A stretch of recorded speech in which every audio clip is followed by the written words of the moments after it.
The key to fluent English that most students don't use. If you speak with a lot of pauses and hesitations, but you want to speak fluently and naturally like a native speaker, the secret is learn to think in English. Many English students say, "It's too difficult. I don't know enough English words. I need to think in my native language and translate." However, thinking in your native language and translating results in sentences that don't sound natural in English because the sentence structure is often different in English and your native language. In addition, it takes too much time to think and translate when you're in a conversation, leading to pauses, hesitations, and the inability to speak fast and fluently. So, here is how you can learn to think in English from the beginner level to advanced. Level 1 is thinking in individual English words.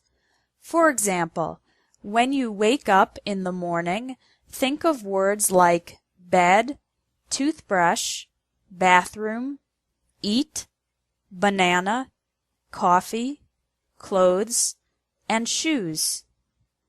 Then, when you go to work, think of words like car, job, company, desk, computer, paper, pencil, colleague, and boss. During the day, continue to think of the individual English words for everything you see, hear, and do. Try this exercise right now. Look around you and think of all the English words you can. I'd imagine you can think of at least 10 words. Level 2 is thinking in complete English sentences. On this level, you think in complete phrases and sentences during the day. When you're eating lunch, think, "I'm eating a sandwich. My friend is drinking soda. This restaurant is very good." When you're watching TV, think, "That actress is beautiful. The journalist has black hair. He's talking about politics." It's okay if the sentences are very simple. The most important part is to practice and develop the habit of thinking in complete sentences. Level 3 is functional English. On this level, you imagine having to use English for everything that you need to do. After every time you speak in your native language, think of how you would say that in English.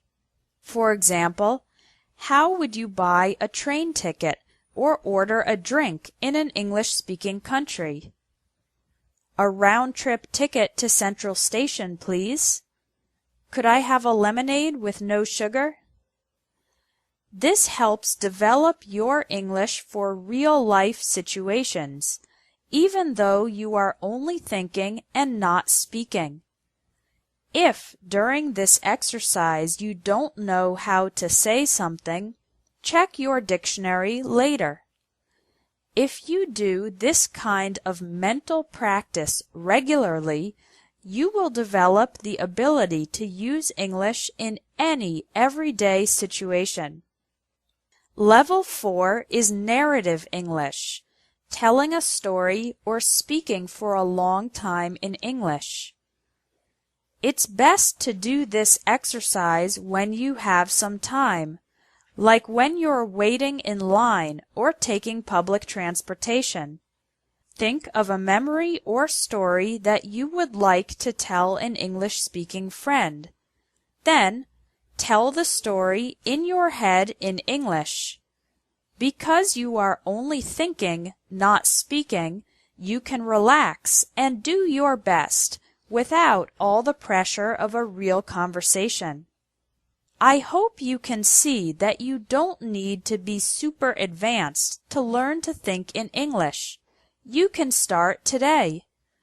Try one of the 4 levels this week: thinking in individual words, complete sentences, functional English, or narrative English. Thinking in English is the biggest tip for increasing your fluency because it makes you more confident and helps you speak more easily without hesitation.